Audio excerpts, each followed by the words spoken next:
Hello बच्चों, welcome to biophysics zone. आज हम स्टार्ट करेंगे unit 6 optics, the most important unit of class 12। तो इसमें सबसे पहले हम चैप्टर डिस्कस करें रिफ्लेक्शन ऑफ लाइट। इसमें हमारे जो चैप्टर हैं, सबसे पहले रिफ्लेक्शन ऑफ लाइट है, उसके बाद द रिफ्रैक्शन ऑफ लाइट, फिर थर्ड चैप्टर हमारा है डिस्पर्जन ऑफ लाइट, और नेक्स्ट है ऑप्टिकल इंस्ट्रूमेंट, जिसमें हम कंपाउंड माइक्रोस्कोप, टेलीस्कोप ये पढ़ेंगे। फिर हमारा जो उसके बाद चैप्टर आता है वो है हाइजेंस प्रिंसिपल और इंटरफेरेंस, और उसके बाद है लास्ट डिफ्रैक्शन एंड पोलराइजेशन, ये चैप्टर है। तो इनको हम वन बाय वन डिस्कस करेंगे। तो फर्स्ट करते हैं हम रिफ्लेक्शन ऑफ लाइट। तो सबसे पहले डेफिनेशन देखते हैं, what is reflection of light. The phenomena of bouncing back of light after striking a surface is called reflection of light. यानी लाइट जब किसी सरफेस के ऊपर फॉल करेगी और वहाँ से टकरा के उसी मीडियम में वापस चली जाएगी, तो उसको हम बोलते हैं रिफ्लेक्शन ऑफ लाइट। तो ये जो सरफेस है, ये हमारा जो सपोज ये सरफेस है हमारा कोई भी, अब ये सरफेस कोई मिरर भी हो सकता है या कोई भी सरफेस हो सकता है, चाहे वो स्मूथ हो चाहे ना हो। तो इस पे कोई भी लाइट आती है किसी एंगल पे, सपोज ये हमारी लाइट आई है, ठीक है, तो इसको हम बोलते हैं इंसिडेंट रे। क्या बोलेंगे इसको? Incident ray. उसके बाद यहाँ से टकराने के बाद आफ्टर स्ट्राइकिंग दिस सरफेस, ये इसी मीडियम में वापस चली जाएगी। वापस ये जो लाइट गई है इसको बोलेंगे हम रिफ्लेक्टेड लाइट या रिफ्लेक्टेड रे। ये हम रे ऑप्टिक्स पढ़ेंगे इसमें, तो लाइट को हम एक रे मान के चलेंगे, तो इसमें हम ray of light, incident ray या रिफ्लेक्टेड रे ऐसे बोलेंगे, ठीक है। और ये इन दोनों के बीच का है नॉर्मल, इसको बोलते हैं नॉर्मल टू सरफेस। क्लियर? जिस एंगल पे जो लाइट की रे आई है उसको बोलते हैं angle of incidence, angle I, और ये होता है हमारा angle R, angle of reflection. Clear? अब देखो, ये जो लाइट इस डायरेक्शन में गई है, ये एक पर्टिकुलर डायरेक्शन में जा रही है, ये भी तो हो सकता है कि ये बहुत सारी डायरेक्शन में चली जाए। तो देखो, उसके लिए जो टर्म है वो हमारी, ये जो हम डेली लाइफ में ज़्यादातर हम देखते हैं उसको हम डिफ्यूज रिफ्लेक्शन बोलते हैं। तो एक हमारा होता है रेगुलर रिफ्लेक्शन। तो रेगुलर रिफ्लेक्शन क्या होगा? इसका दूसरा नाम है स्पेक्युलर रिफ्लेक्शन। तो ये रिफ्लेक्शन तब होता है जब जो हमारी रिफ्लेक्टेड लाइट जो होती है, ये जो लाइट है हमारी, ये एक पर्टिकुलर डायरेक्शन में जाए। When reflected light goes in one particular direction। Clear?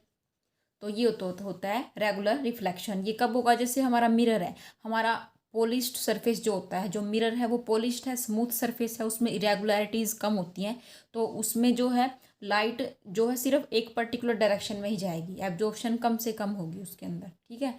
तो दूसरा होता है हमारा डिफ्यूज रिफ्लेक्शन। डिफ्यूज रिफ्लेक्शन में क्या होगा? उसमें जो लाइट है वो कई डायरेक्शन में जा सकती है। When reflected light goes in many directions।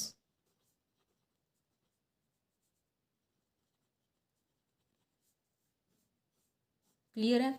तो ये कोई भी जो सरफेस है जो स्मूथ नहीं है, कोई भी सरफेस हो सकता है, जैसे फ्लोर है, लकड़ी का सरफेस है कोई भी, ठीक है, कोई भी पत्थर का सरफेस है, तो उस पर क्या होगा? जो लाइट है आफ्टर स्ट्राइकिंग मैनी डायरेक्शन में जाती है, कई डायरेक्शन में जाएगी, तो उसको हम बोलते हैं diffuse reflection.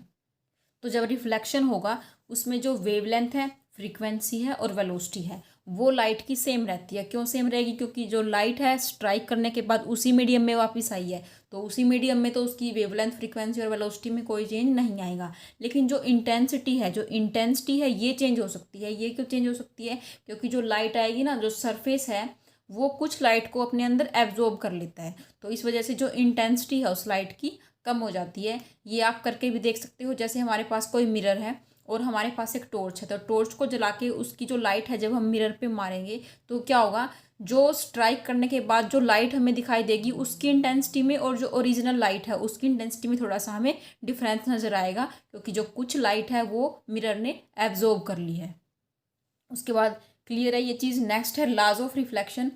Laws of reflection में हम क्या पढ़ें? सबसे इसका जो फर्स्ट लॉ है, दो लॉज ऑफ रिफ्लेक्शन है। फर्स्ट हमारा है कि जो इंसिडेंट एंगल ऑफ इंसिडेंट होता है हमारा, एंगल ऑफ इंसिडेंस, वो जिसको हम आई से डिनोट करते हैं, एंगल ऑफ इंसिडेंस आई,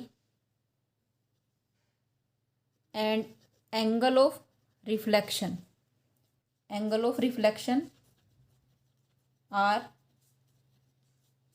जो होते हैं इक्वल होते हैं। Clear? Angle I is equal to angle R, same रहेंगे। क्लियर है ये चीज?